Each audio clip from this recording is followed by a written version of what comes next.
Bom, pessoal, então assim, como eu disse, chamar de palestra, a gente fica até meio intimidado, né? É só um bate-papo, algumas reflexões. Eu queria chamar a primeira atenção para essa tela. É uma tela, um quadro muito conhecido, não sei qual é o autor, mas a obra em si está aí. Quando a gente vê a figura do Cristo aí, a gente vê o que o príncipe celeste veio aqui fazer. Ele não veio com os castelos de Roma, da Grécia, ele veio por esse povo aí, esse povo que necessitava de luz, esse povo que necessitava de uma clareira para se agarrar. E aí nós temos a frase, né? Caminho, verdade e vida. Eu enxergo o caminho, as provas e expiações que a gente passa, a vida que a gente leva, o caminho que a gente segue, esse é o caminho. A verdade, o Evangelho, a lei de amor, essa lei que transforma o ser humano e a criatura, né? E a vida é o amor, é Deus, é quando a gente sublima e vive no amor. E aí a gente tem o caminho, verdade e vida. Por isso que Jesus disse: eu sou o caminho, a verdade e a vida. Porque ele ensinava esse amor. Bom, como é que funcionou? Como é que foi para a gente chegar aqui nesse planeta nosso? Muitas pessoas se perguntam e se perdem nisso. Né? Existe quando Deus criou o mundo em 7 dias, pairou sobre as águas e tal, toda uma forma de entendimento. Quando a gente vai aprofundando os estudos, nós começamos a entender que muitos de nós nem aqui fomos criados por Deus nesse planeta. Mas, naturalmente, pelas nossas eras, pelas nossas provas, pelos nossos pretéritos, né, a gente teve uma vida antes de chegar na Terra. A gente novamente renasceu na Terra para uma continuidade. Mas como é que aconteceu essa chegada aqui? E da onde a gente veio? A gente diz assim, ó, os nossos atos, ações, pensamentos, sintonias, vibrações, provas fracassadas, livre-arbítrio, que a gente sempre teve, Deus no ato da criação, usado contrário às leis naturais de evolução do Espírito. Foi isso que nos trouxe para cá. Como? Porque no planeta que nós fomos constituídos por Deus, no planeta que nós lutamos as nossas primeiras provas e expiações, lá esse planeta chega num nível de regeneração e nós não oferecíamos mais condição de viver nesse planeta. Nós não tínhamos. E acontecia com esse planeta há milhões de anos atrás o que acontece com a Terra hoje. O degredo planetário, que é assim que a gente veio parar aqui. E por que a gente foi escolhido? Por conta disso que a gente fazia. Então, mesmo sendo uns atos impensados, sintonia ruim, vibrações ruins, provas fracassantes, usando o livre-arbítrio para fazer o que queríamos, mesmo assim o Evangelho nos acredita ainda após tantas faltas inimagináveis que o Espírito tem guardado e não tem lembrança, de sermos merecedores do amor de Deus. E essa divindade fica provada no decorrer. Então, quando seus filhos erram ou acertam, Deus ama tanto o bom como aquele que, contrário à lei do universo, que é amor, se dedica contra a obra do Evangelho. Mesmo assim, Deus não deixa de amar. Mesmo assim, Deus ama. Deus ama tanto que nós somos degregados de nosso planeta para cá. E aí, quando aqui a gente chega, o planeta era primitivo. E aí Deus pede que Jesus é convocado a vir ao amparo dos irmãos faltosos. Então Jesus vem como amparo, como irmão de luz crística, ou seja, como irmão de luz maior, para ajudar nós a descobrirmos novamente o caminho, a verdade e a vida, que é Deus. Né? E como é que ele faz isso? Então veja bem, Miguel, o príncipe dos exércitos celestes, né, coordenou o grande degredo planetário, que era representante da ordem dos dirigentes siderais. Né? Então nós somos degregados de diversos planetas para cá. Os da Terra, a grande maioria, nós viemos de uma constelação, que é real, que inclusive a ciência já prova, né? Constelação de Concheiro. Essa constelação de Concheiro tem um planeta muito bonito, chamado Planeta de Capela.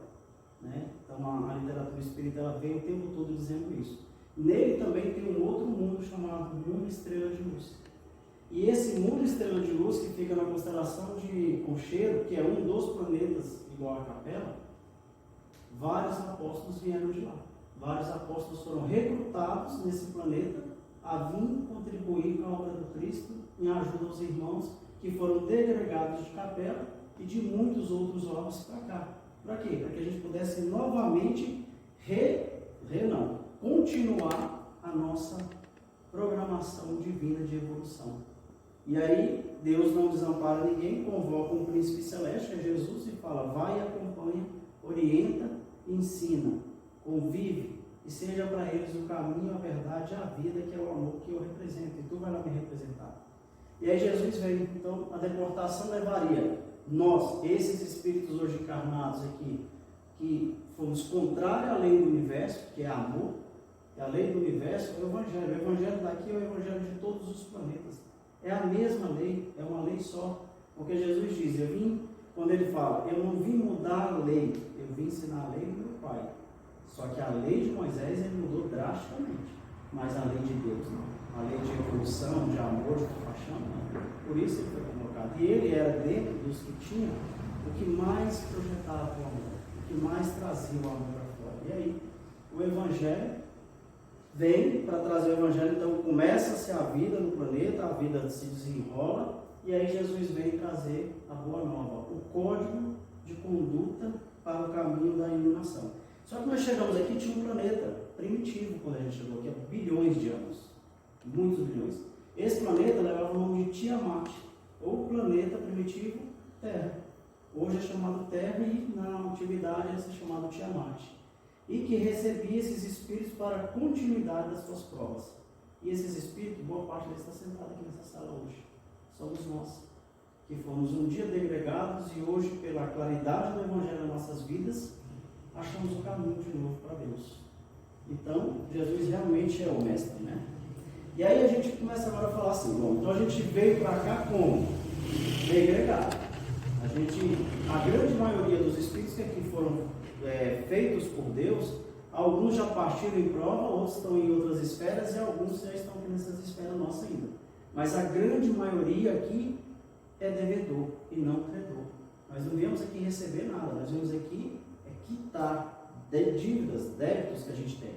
Jesus, como mostrou sua sublime essência de amor, eu vou mostrar aqui 5 pontos com vocês. O primeiro deles, a crucificação. Aí Jesus dá uma prova de amor e de evangelho. Ele prega o evangelho dos 30 aos 33, ele prega o evangelho fugindo, porque o tempo todo era perseguido, e em 3 anos ele planta a semente de caminho para Deus. E aí ele mostra isso na crucificação, no ato sublime dele. Um dos muitos, né?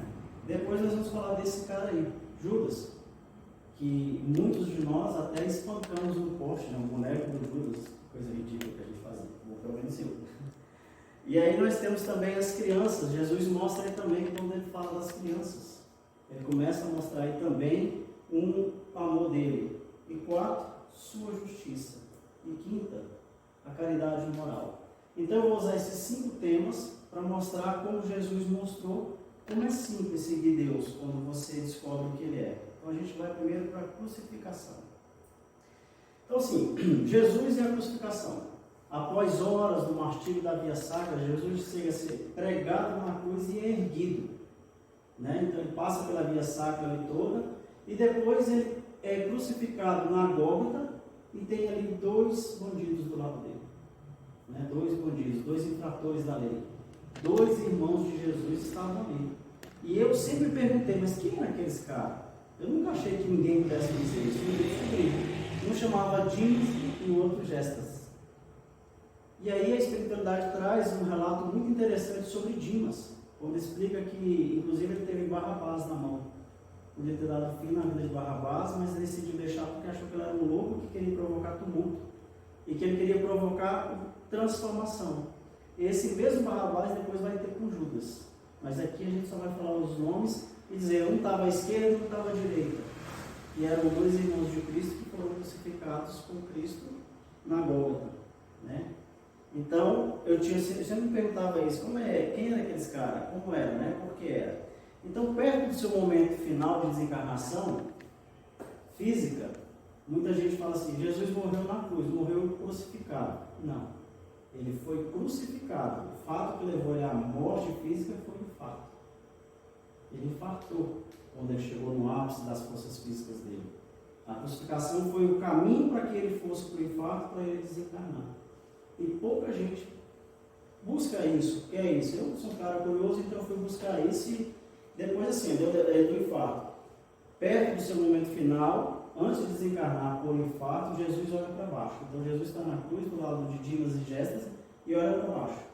E aí a multidão, em seguida, olha para os céus. Então ele olha para baixo, vê a multidão, uns gritando, uns sarcásticos e outros já a chorar. E aí ele, comovido por aquela cena dantesca de ódio, de raiva, de temor e de medo, porque ninguém está sabendo, ele olha para o pai e diz: Pai, perdoa-lhes, pois não sabem o que fazem. Nem aí ele manifesta qualquer coisa contrária. O que chama a atenção é que a via sacra de Jesus passou muito penosa para ele, e ele não abriu a boca para se defender. Nem quando foi desafiado a se defender, ele achou necessário fazer. E aí ele diz assim, que é uma coisa que eu gosto muito de dizer: se o perdão, se Jesus era que estava sendo crucificado, se Jesus é que estava sendo pregado na cruz, enxovalhado, humilhado, para quem achasse que estava humilhando ele, parte da vítima ao transgressor, então por que Jesus não disse: eu os perdoo, pois não sabem o que fazem? Porque ele era vítima. Será mesmo que ele era vítima? Ele não veio aqui ensinar o Evangelho, que nada mais se apoia na direita da esquerda, ou a esquerda da direita, a face direita. Ele falou de amor, fraternidade, compaixão. E aí, na hora que ele é sofrido, que ele sofre aquilo, se ele se colocasse nessa frase, Jesus não era perfeito. Se ele colocasse: eu os perdoo porque não sabem o que fazem, por que Jesus não seria perfeito se ele desse o perdão para aquele que estava perdoando? Porque toda vida o perdão é necessário para a consciência culpada. E Jesus tinha consciência culpada? Não. Ele não veio cá ensinar um bando de ignorante porque não tinham conhecimento das leis de Deus, ou não sabiam aplicar, ou não sentiam esse amor em si. Essa é a ignorância que Jesus veio aqui. Então ele não perdoou porque ele não tinha consciência culpada. Porque diz assim, ó, independente do tempo, das eras, dos milênios, que pelo mal praticado, a consciência só encontrará a paz quando ela sentir vontade de perdoar, né? E se reconciliar com sua paz de consciência. Só aí ela será capaz de verdadeiramente solicitar o perdão àquele que foi ofendido. E esse que foi ofendido, se tiver que perdoar, é porque ele está no estágio de imperfeição. Porque ele se sentiu culpado, porque ele se sentiu injustiçado, porque ele se sentiu mal amado, mal entendido, ou coitadinho. Porque ele foi incapaz, no fundo da alma dele, de entender que o outro erra porque também ainda não sabe. Porque aquele que não erra é aquele que já se sublimou. Então, quando a gente coloca ofendido, eu gravo de vermelho, é para trocar pela palavra inimigo. Essa palavra eu costumo não usar para definir nada na minha vida. Para já conscientizar meu cérebro que eu não posso chamar um filho de Deus de inimigo. Então eu troco ela por ofendido. Vocês vão ver vários momentos ela aí. Então diz assim: então o ofendido declara perdão ao ofensor, sendo assim Jesus não usou a rogativa em si para com os ofensores, pois sua sublimação era tamanha, seu amor ao Evangelho que ele ensinara até ali, e dava fiel testemunho prático, porque ele sofria e não reagia, e pela eternidade ao ser da lei do Pai e do amor. E como é que um ser que é só amor ia dar perdão para quem ofendia, porque era ignorante e não sabia vivenciar esse amor? Então ele não podia encontrar a obra dele. Então o amor que é eterno, e só respeitando e praticando que nossas consciências encontrarão paz. E assim Jesus estava em paz. Então em momento nenhum Jesus vai lá e declara assim: Deus perdoa. Aí ele fala assim: então peraí, existe um paradoxo aí. Se Jesus não se sentiu ofendido, se Jesus não deu perdão, então por que ele pediu o Pai, que é maior do que ele, para que o Pai o perdoasse eles? Então Jesus já passou a bola. Passou a bola para o Pai porque Jesus se sentiu ofendido, e os filmes e os relatos bíblicos é que Deus, na sua ira, bate um trovão e começa a chover. Se eu estou falando de um ser de luz que é Jesus e Deus que está muito acima, por que então Jesus pediu para que o Pai perdoasse e ele não? Porque ele se sentiu melhor do que o Pai? Não. Ele diz assim: pede ao Pai que lhes perdoasse, pois feriram a lei do progresso criada por Deus Pai, e não a ele, em sua infinita capacidade de amar. Deus também não se sentiu ofendido porque eles faziam aquilo com Jesus. Ora, Deus não é onipotente, onisciente, onipresente. Deus não sabia que Jesus ia passar pela via sacra. Jesus não sabia o que ia passar. O Pai manda, convoca o Filho para vir para os infelizes da época, sabia que ele podia sofrer tudo no corpo físico, nada no corpo espiritual. Porque a contextura espiritual de Jesus é muito acima do que se tinha na terra naquela época. Então as falanges do mal tentavam o tempo todo atacar Jesus, por isso que ele foi para o deserto, por isso que ele tinha vários apoiando ele, porque o corpo físico de Jesus poderia ser atacado por qualquer falange, por qualquer coisa, porque ele veio normal para nós. Mas na contextura espiritual, não. Então, ele que ama a sua capacidade infinita, que era Deus, né? Ele diz assim, Deus não se sentiu ofendido para não ter o que nada a perdoar, pois sabia em sua essência divina que os homens eram muito mais ignorantes do que perversos. E é isso que tem no mundo hoje, que a gente tem uma coleção de hábitos desprezíveis e pessoas ignorantes porque não conhecem o amor. E quando a gente conhece a palavra, conhece o amor e entende como Jesus se portava, a gente tem que tomar muito cuidado ao julgar o outro. E dizer, eu nunca vou perdoar.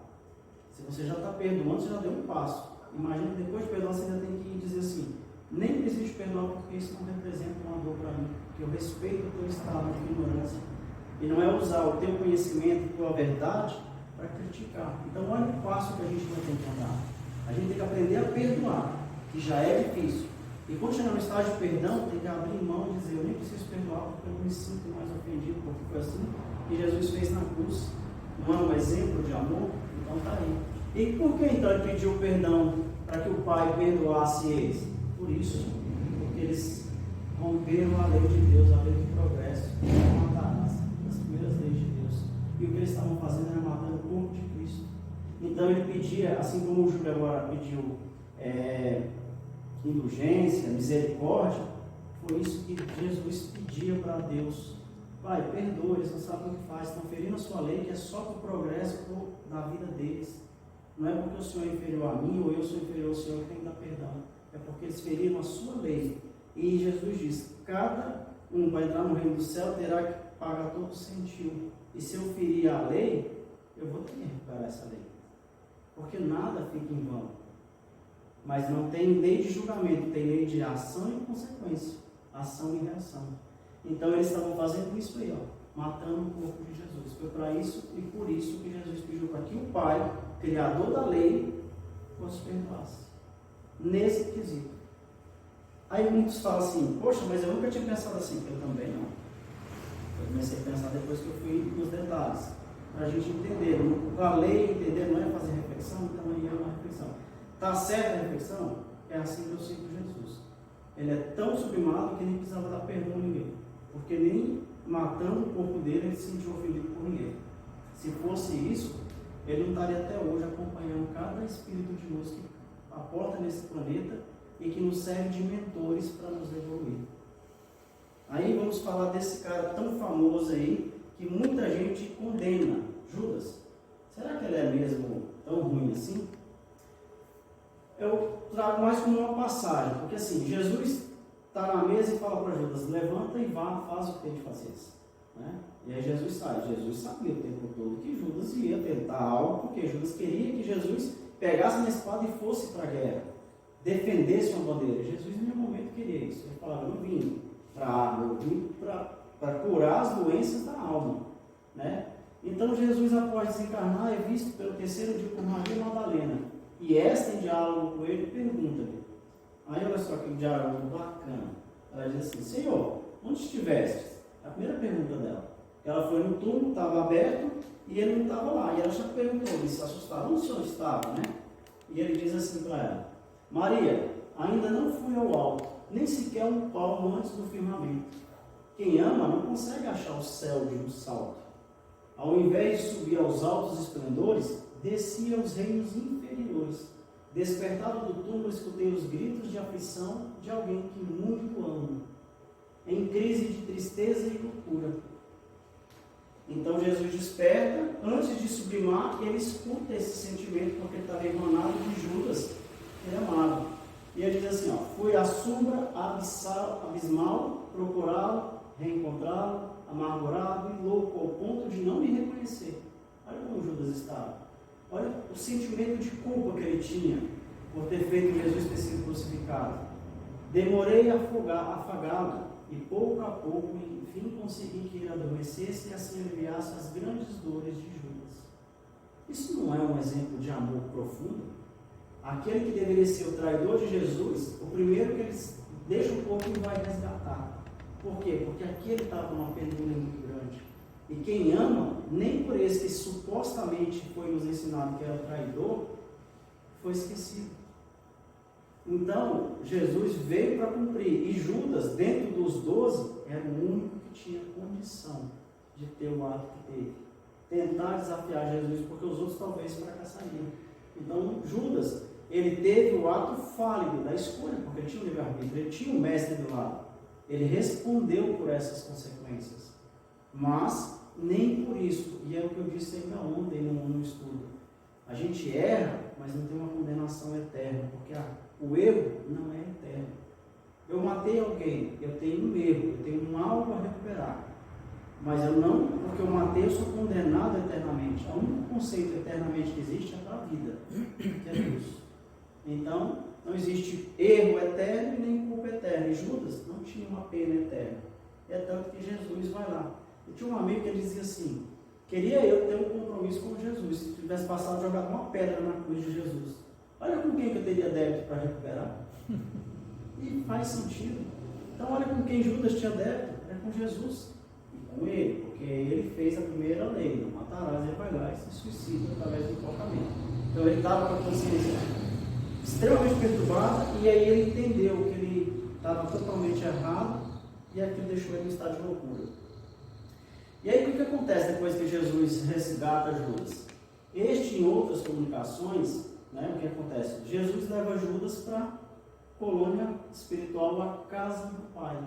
Porque antes de Jesus encarnar, Jesus sabia que muitos iam dar testemunho do Evangelho que ele iria praticar e que eles seriam martirizados.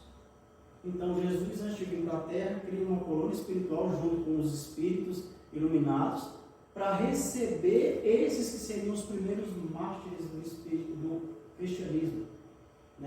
E essa colônia era governada por Davi, instrutor de Ismael.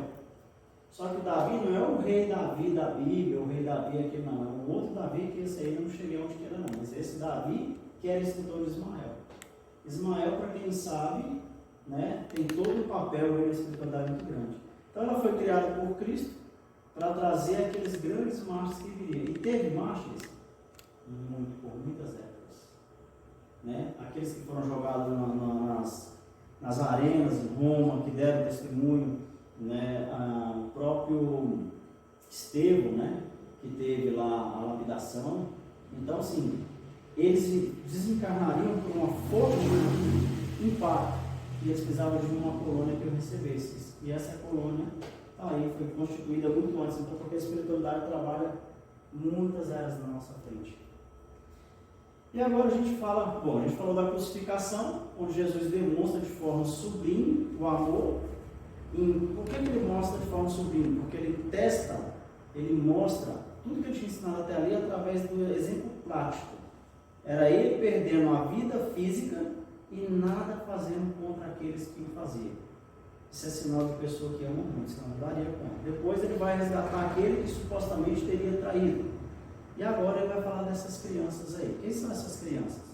Diz assim, Jesus pregava na praça, procurado pelas crianças, e os discípulos, veja bem, aí não é apóstolos, são os discípulos que depois se tornariam apóstolos. Existe uma diferença entre os dois. Então, assim, eles afastavam as crianças até de uma forma meio rústica, Não pode, não chega. Jesus, escutando o murmúrio, já dá o grito, bem-aventurados que têm coração puro, porque verão a Deus. Deixai vir a mim as crianças, e não as impeçais, pois o reino dos céus é daqueles que se assemelhar às crianças. Aqui mora uma reflexão muito forte. Se a gente parar para pensar. Se a nossa alma tem milhões de anos, nós até fomos deportados para cá, então por que só criança pode entrar no reino do céu? Aquele espírito que está encarnado numa criança também não é um espírito antigo, também não tem provas pretéritas, não tem erros, porque se está encarnada, e se está encarnado nesse planeta, você só tem alguns meios. Ou você é um missionário, um missionário que está subordinado às leis da matéria, ou você é um espírito em prova e expiação para algo desenvolver. Então, existe aqui um paradigma que a gente vai ver agora, que diz assim, ó, Jesus ainda continua: eu vos digo em verdade que todo aquele que não recebeu o reino de Deus como uma criança, nele não entrará. Poderia ser justo um espírito antigo habitar o corpo de uma nova encarnação. É uma criança, mas o espírito era antigo. Porque a gente olha para uma criança, quando uma criança é pequena, 2 anos, 3 anos, 1 ano, 5 anos, 7 anos, fala, isso aqui é um anjo. E Jesus falou, tem que se assemelhar a eles para poder entrar no reino do céu. Mas espera aí, e as provas que ele tem, os erros que ele tem? Porque ele tem, senão ele não estaria aqui encarnado como criança. Então Jesus errou, porque falou que tinha que ser igual a uma criança, mas o espírito era culposo. Então o espírito culposo pode entrar no reino do céu? Ele falou que não. Aí para que fique mais questão, diz assim, ó, todas as imperfeições, a criança ser livre de todas as imperfeições morais. Não me parece certa essa afirmação, dizer que uma criança tem condição de entrar no reino do céu porque ela é simples. Aí, por quê? A resposta está aí, ó. Durante o processo reencarnatório, os espíritos entram num estado de perturbação e ganham o véu do esquecimento de suas experiências anteriores e a consciência de si mesmo. E todo mundo quer lembrar quem foi da vida passada. Se é essa bênção que Deus nos deu, esquecer um pouco do que a gente foi para suportar, né? Então, nesse estado latente e transitório, permanecem todas as lembranças e experiências do espírito dado para ele um ponto de nova partida. Então, naquele estágio de criança, ele é de forma latente para guardar na memória dele, ele perde um pouco de consciência de si mesmo e vive um pouco com o instinto puro.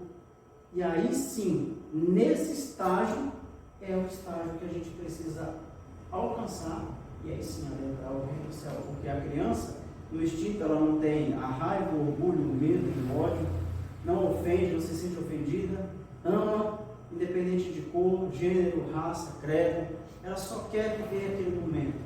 Observem crianças brincando, livre da preocupação, livre do materialismo, livre de tudo. Só que tem uns que começam a desenvolver o materialismo muito cedo, tá? Mas as crianças de antigamente, elas tinham um estado de inocência, de pureza, esqueciam de si mesmo e se dedicavam ao que estavam vivendo. A esse estado que Jesus se referia quando ele falou que era o reino do céu precisava se assemelhar a uma criança, livre de mágoas, livre de rancor, esquecer de si mesmo. Quantas vezes Jesus disse isso? Quer servir? Quer ser o primeiro no reino do céu? Então seja aquele que serve e não aquele que seja servido. Então é esse estágio que Jesus se referia quando ele falava de criança. Não é aí também novamente mostrar amor, né? E aí durante o tempo que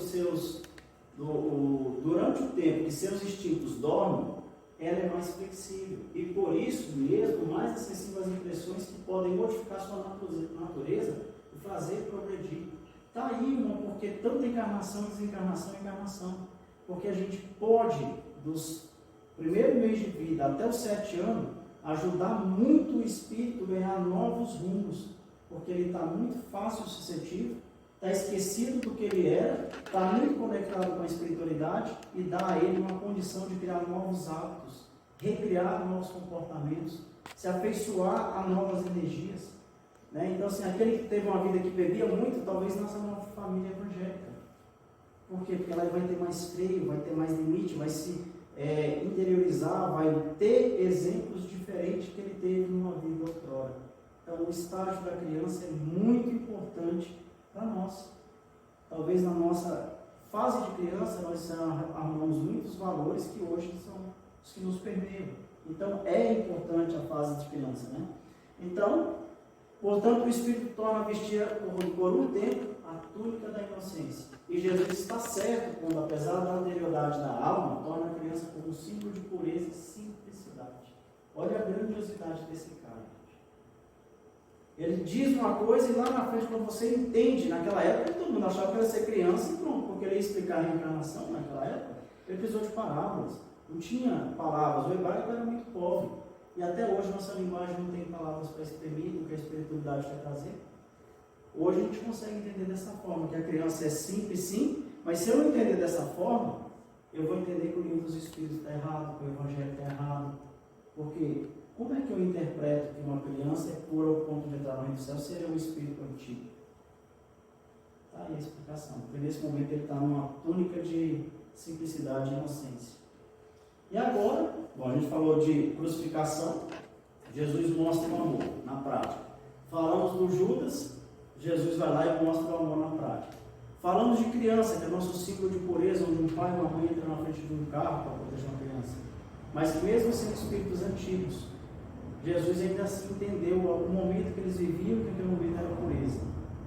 E agora a gente fala da justiça de Jesus, para provar o Evangelho que ele também trouxe. Ele dizia assim, a ciência descobriu recentemente a psiconeuroendocrinoimunologia. Eu até separei para dar para ler a palavra. Olha que nome complicado. Identificou que possuímos na saliva uma enzima que protege o nosso organismo das infecções viróticas. A hemoglobina. A hemoglobina está na nossa saliva. Ela nos protege contra o que é virótico, que é energeticamente prejudicial, porque ela vai lavando o corpo com essa hemoglobina, né?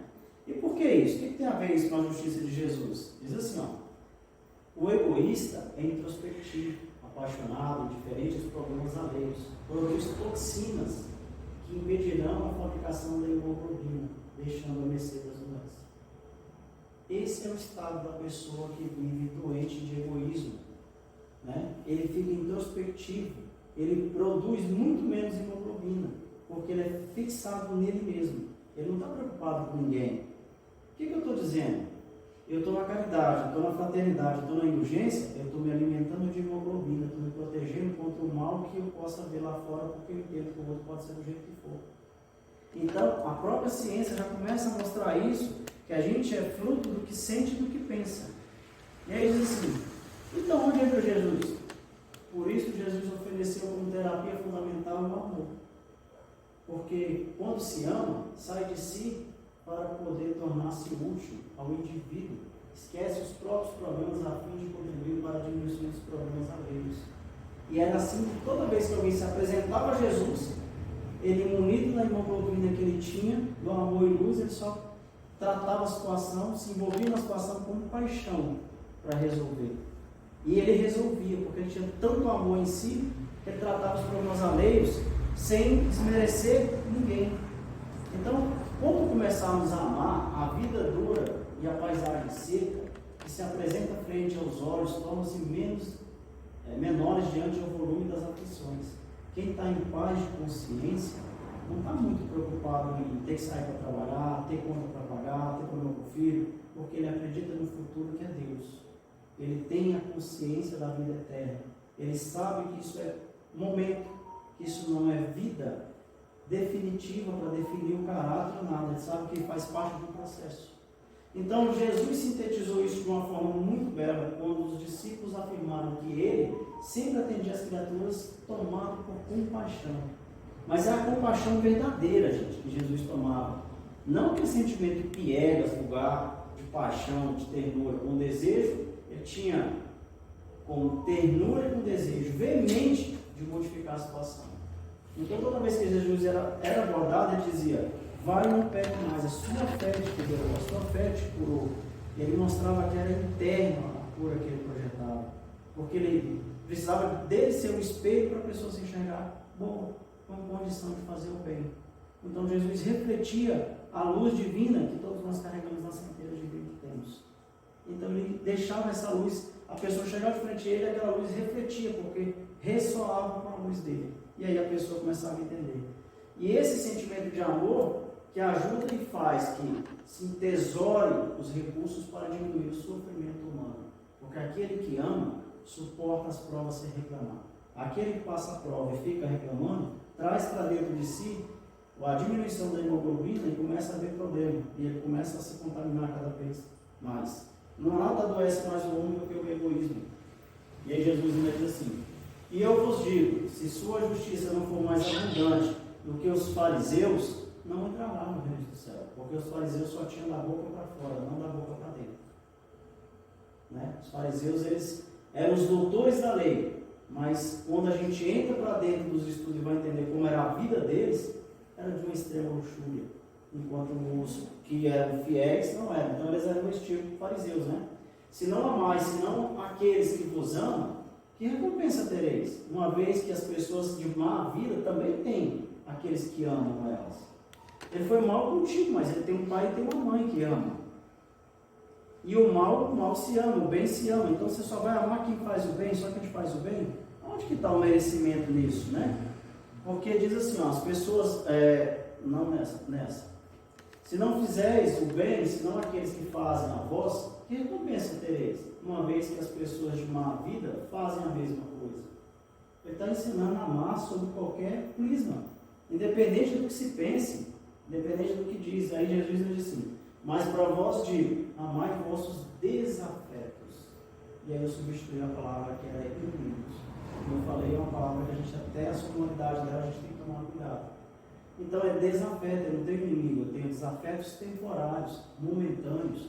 Porque um dia, o Júlio pode ter sido meu desafeto, hoje é meu irmão de caminhada, é meu irmão de luz. Então eu começo a mostrar para o meu cérebro que eu também não posso me escravizar nesse sentido dessa palavra. E assim a gente vai. Então, amai o vosso desafeto, fazer o bem a todos e emprestar sem nada esperar de volta. E então sereis filhos do Altíssimo. E foi isso que Jesus fez na cruz. Ele amou, não pediu nada em troca, nem sendo covardemente supliciado, nem assim ele deixou de amar. Porque era tão puro o sentimento de amor dele, que era muito maior, como diz, né? O amor cobriu a multidão do pecado daqueles que faziam. Se o amor é o princípio da caridade, amar seus desafetos é a aplicação sublime, pois essa virtude é uma das maiores vitórias sobre o egoísmo e o orgulho. Porque só quem ama supera esses dois vermes aí que a gente pode chamar de câncer da humanidade. Eles corroem tudo. O orgulho e o egoísmo juntos é o maior câncer que corrói a humanidade hoje. O próprio fato de perdoar parece, em certos casos, uma fraqueza, indigna de si.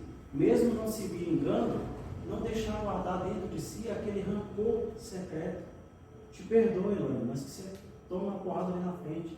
Que você sofra o que você me fez e que o outro faça você pagar. Isso não é perdoar. Eu te amo, mas eu te amo, eu te perdoo, mas nunca mais quero te ver. Isso não é perdão, é guardar um malzinho guardado aqui dentro. Eu só não quero estar te vendo.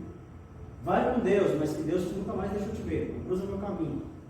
Isso é guardar um mal secreto. Jesus perdoou, pediu o Pai que perdoasse o negócio, mas não guardou mal nenhum. Voltou, perdoou. Quem foi que me matou? Quem foi que me crucificou? Não, falou nada disso.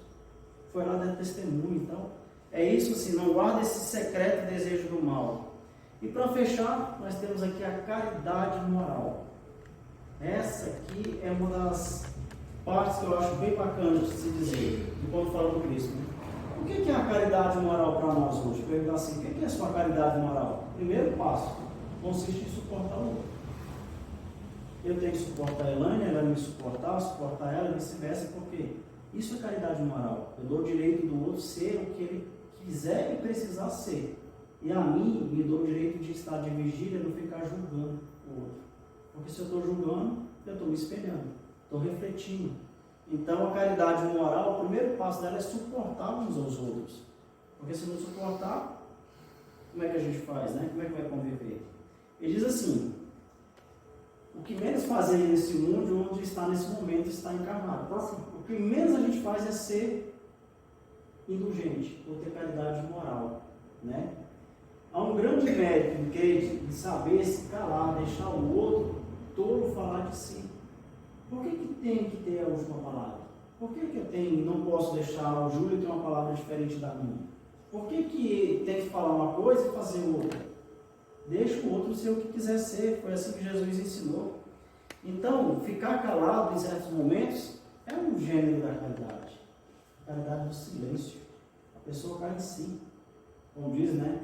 O discípulo foi reclamar para o mestre porque o outro não concordava. Ele falou que ele estava errado, porque só os burros discutem com burros, né? Então, para que você está perdendo seu tempo? Um cara que não tem sua fé, uma deixa ele que um dia chegar na tua. Perdoa, esquece, deixa acontecer. Então, Jesus ensinou isso quando ele falou assim, ó, se bater na sua face direita, oferece a esquerda. Quando no Monte das Oliveiras, Pedro saca da espada e corta a orelha do soldado, Jesus manda guardar a espada, pega a orelha e põe na orelha do cara de novo. Porque ele falou, para me defender não precisa disso. Então, no momento, nem para ali, ele queria. E o soldado assustado veio prender e o cara está salvando a minha orelha, está tirando a minha dor. Então, está aí. Mesmo sendo preso, Jesus não foi preso, gente. Tá? Dizem que Jesus foi preso, ele se entregou. Jesus poderia ter sido preso a qualquer momento. Ele estava o tempo todo pregando no templo, e o tempo todo rodeado de soldados dos fariseus. Ele só aceitou quando chegou o momento de eles entregar o Monte das Oliveiras. Ele não fez reação nenhuma. Simplesmente aceitou o comando e foi, porque ele sabia que ali iniciava a via sacra dele. Então, deu testemunho da sua máxima quando ele aceitou a sua expiação física na imolação da cruz, sem nada dizer contra os que faziam, pois era a razão do seu amor eterno. Nós somos a razão do amor eterno de Jesus. Porque só um espírito do quilates de Jesus consegue vir para a terra, passar pelo suplício que se passou e estar do lado de lá mandando mentores e energia e tudo e acompanhando cada um de nós no seu caminhar. E olha que já faz milhões e milhões de anos, né? Que ele veio nos acompanhando. Por que Jesus teve que nascer na Judéia? Alguém faz ideia dessa pergunta? Já se parou para perguntar? Por que Jesus nasceu lá na Judéia e não na França, não na Grécia, que era muito evoluída, na Roma, que era o poderio de tudo, né? Não, foi lá para a Judéia, que era o lugar mais feio que se tinha. Por quê? Esse povo diz assim, ó, desde que a administração sideral reconhecesse em qualquer outro povo da época as qualidades, veja bem, as qualidades, necessidades morais tão grandes para uma radical mudança e alavancar a missão de transformação do ódio em amor, lá ele encarnaria. Então Jesus não veio para os príncipes, para os palácios, ele veio para o lugar que mais necessitava naquele momento.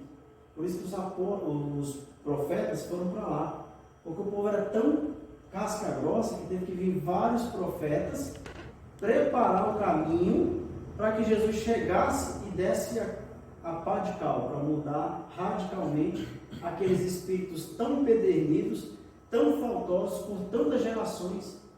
Porque se não fosse assim, da época da criação do primeiro ser humano nesse planeta, ele não teria conseguido errar tanto ao ponto de Jesus ter que vir aqui corrigir. Por quê? Porque a nossa encarnação é de outros planetas e não desse. Por isso que precisava mudar. Esse espírito era tão enraizado, já tinha até sido deportado. E assim, os caras eram ruins com força. Só que eles também tinham um fervor evangélico, cristão muito grande. E eles já acreditavam no Deus único. Eles já tinham sido preparados. Do jeito que eles tinham o rancor e o ódio, eles também tinham o fervor da mudança. Era o caminho que Jesus precisava. Então, porém, o povo de Israel, né, como diz lá assim, mais o da Judéia, os hebreus, com suas características e necessidades, eles tinham uma coleção desprezíveis de escravos guardados por o consciente deles, né? Por seus costumes e também por sua fé religiosa e capacidade de adaptação, todos os mistérios da vida é que realmente ofereciam uma condição psicofísica eletiva para a missão do Cristo. Eles não eram só os mais degregados que tinham, mas eles também já tinham aberto o campo da fé. Então eles tinham como ser trabalhados. Era o povo mais enraizado naquele roubou corta, roubou mata, tira. Um tem que ser líder e o outro tem que ser escravo. E era o povo que já tinha sido escravizado demais, então o povo tinha muito rancor, muito ódio guardado.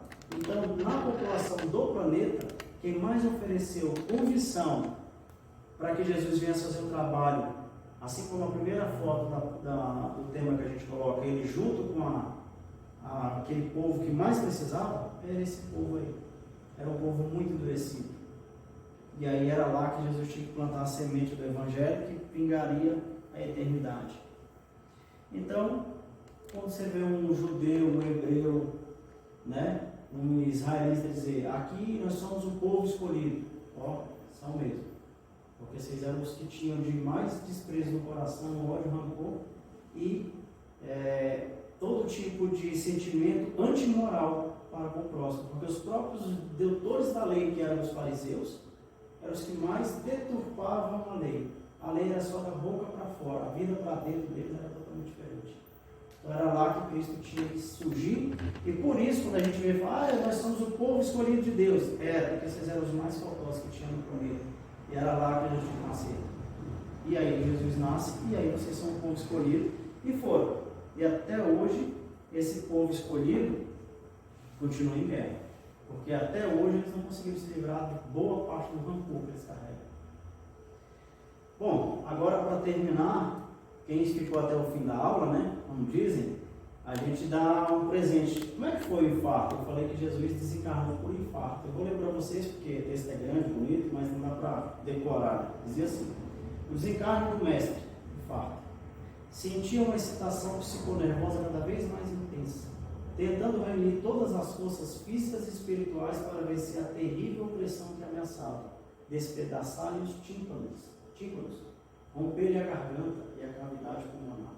Quis abrir os olhos e só conseguiu, após tremendo esforço, movendo tormentosamente a cabeça numa leve inclinação para a frente, como se tentasse vencer a massa granítica que parecia lhe pesar na fronte.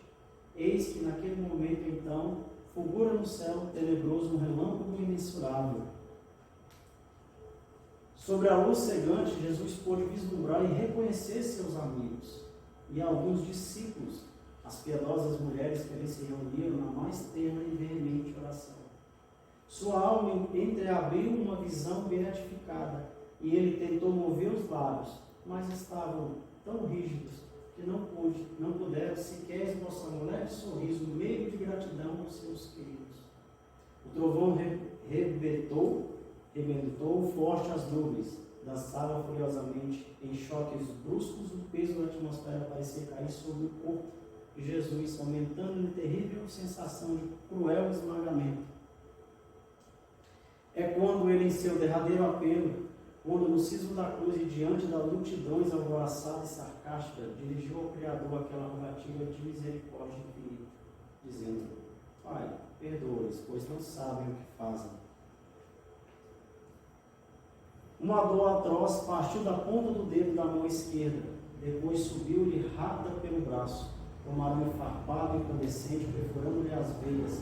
Num átimo de segundo, bloqueou-lhe o coração, paralisando a respiração. Um forte estremecimento sacudiu-lhe as faces, os lábios e as pontas dos dedos entorpecidos.